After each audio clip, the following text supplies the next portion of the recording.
Friends, welcome to my new vlog. कैसे हैं आप सब? आई होप आप लोग बहुत अच्छे होंगे। तो ये व्लॉग है सकट चतुर्थी वाले दिन का और अभी सुबह का टाइम है। सुबह के लगभग 7:30 बज रहे हैं और इस टाइम पे मेरा दिन थोड़ा सा लेट स्टार्ट होता है क्योंकि अभी बच्चों के स्कूल बंद हैं। स्कूल खुल जाएंगे तो वापस से मैं अपने उसी रूटीन पर आ जाऊंगी। और आज सुबह उठते ही मैं लग गई हूँ अपने कामों में। आज मेरा व्रत भी है और मुझे बहुत सारे काम करने हैं। दिन की शुरुआत होती है लॉन्ड्री लगाने से। कपड़े धुलने थे तो मैंने सोचा कि सबसे पहले मैं मशीन लगा देती हूँ और मशीन में जब तक पानी भर रहा था तब तक मैं आ गई हूँ इधर बालकनी में। और मौसम आज का अच्छा है, कोहरा नहीं है बिल्कुल भी, बट धूप नहीं निकली है अभी। तो आगे पता नहीं धूप निकलेगी भी नहीं निकलेगी। तो मैंने यहाँ पर तोड़ लिए हैं पूजा के फूल और अब देखती हूँ मशीन तो पानी भर गया था तो मशीन को मैंने कर दिया है स्टार्ट। और यहाँ पर 45 मिनट का नॉर्मल पे करके मैंने मशीन चला दिया है और फिर आ गई हूँ मैं नीचे आकर के फटाफट से मैंने पूरे घर में अच्छे से झाड़ू लगा ली और सोफे के कवर वगैरह ठीक करने थे, बेडशीट वगैरह ठीक करनी थी, वो सब कर दिया। उसके बाद अब मैं लगा रही हूँ पोछा। तो पोछा मैं यहाँ पर गर्म पानी से लगा रही हूँ। गर्म पानी से पोछा लगाने से फ्लोर तो बहुत अच्छे से क्लीन हो ही जाता है, साथ ही साथ पोछा बहुत जल्दी सूख जाता है, मतलब गीला गीला सा नहीं रहता है और फैन चलाने की भी जरूरत नहीं पड़ती है। तो अब पूरे घर में अच्छे से मैंने क्लीनिंग कर दिया है और ये बाहर का एरिया है तो यहाँ पे बचा है, तो यहाँ पे पानी डाल करके मुझे वाइपर करना होता है। और यहाँ पर मैंने नहाने के लिए पानी लगाया था तो ये भी गर्म हो गया है, तो इसको उठा करके पहले बाथरूम में रख देती हूँ, उसके बाद यहाँ पर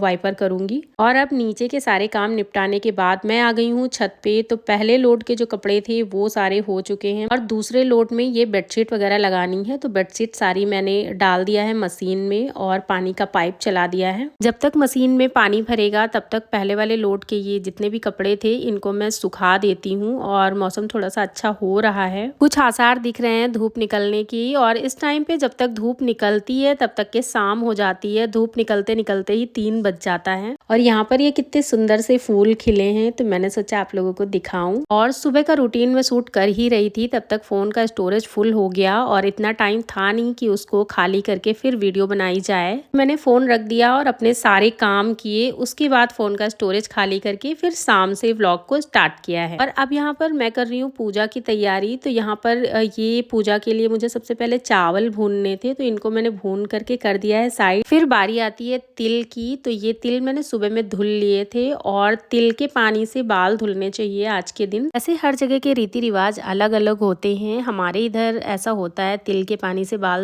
धुला जाता है। किस किस के यहाँ ऐसा होता है बताइएगा मुझे कमेंट करके। और आज सुबह में मेरा सिलेंडर खत्म हो गया था तो मैंने कॉल कर दिया था सिलेंडर वाले भैया को, तो सिलेंडर भी आ गया है और ये बाहर से सिवाय ले आया है। इसको ऐसे काम करने में बहुत मजा आता है, बहुत एक्साइटेड रहता है। तो जब भी सिलेंडर आता है तो उसका कैप खोल करके फिर मैं उसमें पानी डाल करके हमेशा चेक करती हूँ, तो लीकेज वगैरह का पता चल जाता है। अब यहाँ पर सिलेंडर भी लगा दिया है मैंने और साथ में सब्जी भी काट ली है क्योंकि तिल भुन रहे थे, साइड में मैं सब्जी भी काट रही थी। और अब यहाँ पर ये है शकरकंदी, इनको रख दूंगी मैं उबलने के लिए। तो इसमें थोड़ा सा मैंने पानी डाल दिया है, पानी डाल करके इसको रख दिया है उबलने के लिए। दूसरी तरफ मुझे बनाने हैं लड्डू, तो उसकी तैयारी कर लेते हैं। तो कढ़ाई में मैंने थोड़ा सा पानी डाला है, अब इसमें डाल दूंगी गुड़।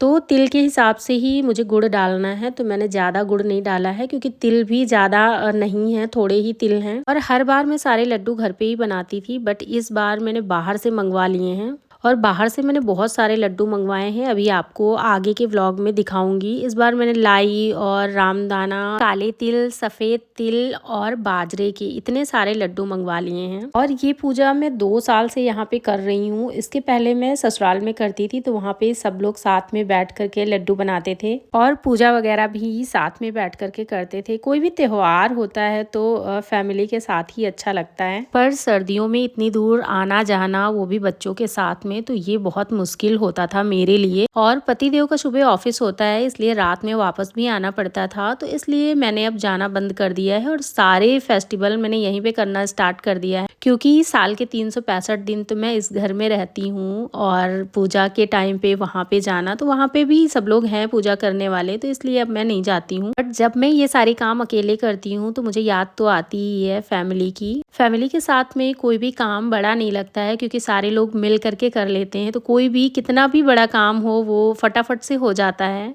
तो अब यहाँ पर ये गुड़ हो गया है और इसमें जो भुने हुए तिल थे उनको डाल करके खूब अच्छे से चला लेना है ताकि गुड़ और तिल बराबर से अच्छे से मिक्स हो जाएं। और इसको मैंने कढ़ाई में इसलिए डाल दिया है, कढ़ाई साफ हो जाती है, नहीं तो फिर गुड़ लगा रह जाता है बहुत सारा, तो इसलिए मैंने तिल को कढ़ाई में डाल दिया है। और दूसरा मुझे कुछ गुड़ के साथ का बनाना भी नहीं था, मतलब किसी और चीज़ के लड्डू बनाने भी नहीं थे, तो मैंने इसी में डायरेक्ट डाल दिया है। लगे हाथ कढ़ाई भी साफ़ हो जाएगी, ज़्यादा गुड़ नहीं लगा रह जाएगा। तो इसको फटाफट से मैंने निकाल लिया है दूसरी प्लेट में। और ये प्रोसेस जो होता है ये गरम गरम ही होता है, अगर ठंडा हो जाता है फिर लड्डू नहीं बनते। और लड्डू बनाते टाइम गुड़ या तिल हाथ में ना चिपके, इसके लिए हाथों में थोड़ा सा चिकना लगाना जरूरी होता है। तो चिकनाई आप घी भी लगा सकते हैं, तेल भी लगा सकते हैं। क्योंकि ये लड्डू मैं पूजा के लिए बना रही हूँ तो इसमें तेल का यूज़ नहीं होगा, इसलिए मैंने हाथों पे एक बूंद घी लगा लिया है, फिर इनको बनाना स्टार्ट किया है।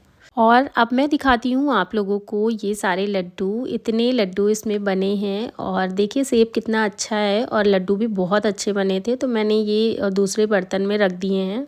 और लड्डू बनाते बनाते मैं थोड़ी थोड़ी पूजा की भी तैयारी कर रही थी, मतलब जो जो सामान मुझे याद आता जा रहा था वो मैं पूजा की जगह पे रखती जा रही थी। क्योंकि ये जो पूजा होती है साल भर में एक बार होती है, ये जो साल भर में एक बार वाली पूजा होती है ये हम करते तो हर साल हैं, फिर भी कुछ ना कुछ भूल चूक जरूर हो जाती है। मुझसे तो हो जाता है कि दिमाग से कुछ कुछ चीजें होती है जो स्लिप हो जाती है, बाद में याद आता है। और अब यहाँ पर मैं बना रही हूँ रात के लिए सब्जी। तो रात के खाने में मैं बनाने वाली हूँ सब्जी और पूरी। सब्जी रख दी है बनने के लिए, साथ ही पूरा किचन भी क्लीन कर लिया है। जितने भी बर्तन धुलने थे वो धुल दिए, पूजा के बर्तन धुलने थे वो भी धुल करके रख दिए इसी टाइम पर। और अब पूरी के लिए आटा गूंथना है। तो इस आटे में मैं अजवाइन और कसूरी मेथी, थोड़ा सा नमक डाल करके फिर आटा गूंथूंगी। और इसके बाद पूजा के लिए चावल का आटा भी गूंथना है। पूजा में चावल के आटे की पूरियां बनाई जाती हैं, तो उनको कच्ची पूरियां ही पूजा की जाती हैं मेरे यहाँ। पूजा करने के बाद सुबह में घी के साथ उनको कढ़ाई में पकाया जाता है, फिर खाई जाती है, मतलब तली नहीं जाती हैं। घी और पानी के साथ उनको पका करके फिर खाया जाता है। सबके यहाँ के नियम अलग अलग होते हैं। मेरे मम्मी के साइड में पूरियों की पूजा होती है, चावल के आटे की पूरियां बनाई जाती हैं। जैसे गेहूं के आटे की पूरी बनती है वैसे चावल के आटे की पूरी बनती हैं। बट मेरी ससुराल में कच्ची पूरियों की पूजा होती है, तो मैं कच्ची पूरियों की पूजा करती हूँ। आटा गूंथ करके रख दिया है। फिर हाथ धुलने के टाइम में मैंने ये साथ में धनिया भी धुल ली है सब्जी में डालने के लिए। जब काम ज़्यादा होते हैं ना तो दिमाग और हाथ दोनों डबल स्पीड में चलने लगते हैं। जैसे जैसे काम बढ़ते जाते हैं वैसे वैसे हाथों की स्पीड भी बढ़ती जाती है। जो काम करता है ना उसे पता होता है कि ये काम सारे करने हमें ही हैं, कोई और नहीं है हाथ बटाने वाला या काम करवाने वाला। तो क्यों ना सारे कामों को फटाफट से कर लिया जाए और जो काम 5 मिनट का है उसको 4 मिनट में ही करके खत्म करो। और आज के दिन तो व्रत रह के सारे काम करने पड़ते हैं। और व्रत भी ऐसा, ये वाला जो व्रत है ना ये मुझे करवा चौथ से भी ज्यादा कठिन लगता है, क्योंकि करवा चौथ में तो 8 बजे तक पूजा हो जाती है लगभग, और इसमें मेरे यहाँ पूजा होती है 9 साढ़े 9 बजे के करीब। मेरी ससुराल में ये वाला व्रत भी चांद देख करके ही खोला जाता है। और इस टाइम पे मौसम इतना अच्छा होता है कि चांद दिखने का कोई नामो निशान नहीं होता है। दूसरे शाम से ही कोहरा स्टार्ट हो जाता है, तो अगर चांद निकलता भी है तो कोहरे की वजह से बिल्कुल भी दिखाई नहीं देता है। तो एक अंदाजा लगा करके कि 9 से साढ़े 9 बजे के बीच में लगभग चांद इसी टाइम पे निकलता है, तो चलो इसी टाइम पे पूजा कर लेते हैं। पूजा करने के बाद फिर छत पे गई तो चांद दिख गया था। खैर जब तक मेरे बच्चे नहीं थे तब तक मुझे पता ही नहीं था कि ये वाला व्रत भी चांद देख करके खोला जाता है। जब से बच्चे हुए हैं ये व्रत बच्चों का है, तो बच्चों के लिए मैंने व्रत रहना स्टार्ट किया। और जब पहली बार ससुराल में पूजा की तब पता चला कि ये वाला व्रत भी चांद देख करके खोला जाता है। मेरे मायके साइड में ये पूजा गोधुली बेरा में होती है, मतलब 5 से 7 बजे के बीच में हो जाती है। और बहुत सारी जगह पे ऐसे ही होती है और बहुत सारी जगह पे चांद देख कर भी होती है। तो खैर सबका अपना अपना रीति रिवाज है। और एक कहावत आप लोगों ने सुनी होगी कि कोस कोस पर पानी बदले और 100 कोस पे बानी, कुछ ऐसा ही है शायद। तो वही वाला है, हर जगह का अपना अलग अलग रीति रिवाज है। और अब यहाँ पर सब्जी बन गई है, धनिया भी मैंने उसमें डाल दिया काट करके। और अब मैं निकाल रही हूँ पूरी। तो इसी टाइम पर बच्चे और बच्चों के डैडी खाना खा लेंगे और खाना बच्चों के डैडी निकाल देंगे, तो इसलिए पूरियां निकालने के बाद मेरा किचन का काम हो गया था खत्म। फिर मैंने हाथ पैर धुल करके कपड़े बदले और ये है मेरी पूजा की तैयारी। तो सारी तैयारी करके मैंने रख दिया था। और जो चावल भुने थे इसका मैंने ये बकरा बनाया है जो बनता है। नीचे से ले करके टीवी कैबिनेट तक मैंने सारा सामान फैला रखा है। पूजा करने के बाद ये सारा सामान मैं रखूँगी अपनी अपनी जगह पर। फिलहाल यहाँ पर आप लोग देख सकते हैं लड्डू, पूजा की थाली और शकरकंदी, ये सारी चीज़ें जो पूजा में लगनी थी सब कुछ मैं लेकर के यहाँ पे आ चुकी हूँ। मैंने निकाली थी साड़ी पहनने के लिए बट नहीं पहनी क्योंकि ठंड बहुत ज़्यादा थी आज के दिन। और दूसरी बात, जैसे सिर में दर्द सा हो रहा था। पूरे दिन बिना पानी के रहना आसान नहीं होता है। तो अब मेरी पूजा हो गई है शुरू और मैंने सुपारी को नहला लिया है। मेन पूजा सुपारी की होती है, तो सुपारी को जल से, फिर गंगा जल से और दूध से नहलाना होता है। वो सब मैंने कर दिया। फिर बच्चों को मैंने कथा सुनाई, तो मुझे इसकी कथा याद है तो मैं बिना पढ़े ही ऐसे ही सुना रही थी। सिवाय सुन रहा था, आद्या और उसके डैडी भी सामने ही बैठे थे। तो यहाँ पे कथा सुनाने के बाद फिर मैंने किया आरती और इसके साथ मेरी पूजा हो गई थी संपन्न। और ये था मेरा आज का पूरा दिन।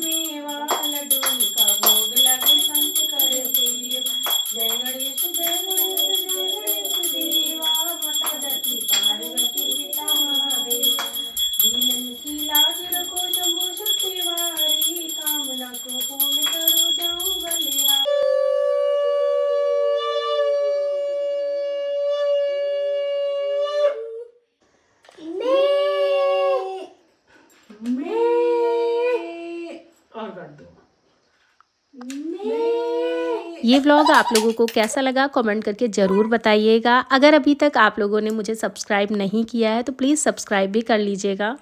तो चलिए इसी के साथ इस व्लॉग को यहीं पर एंड करते हैं। मिलते हैं नेक्स्ट व्लॉग में, तब तक के लिए बाय बाय।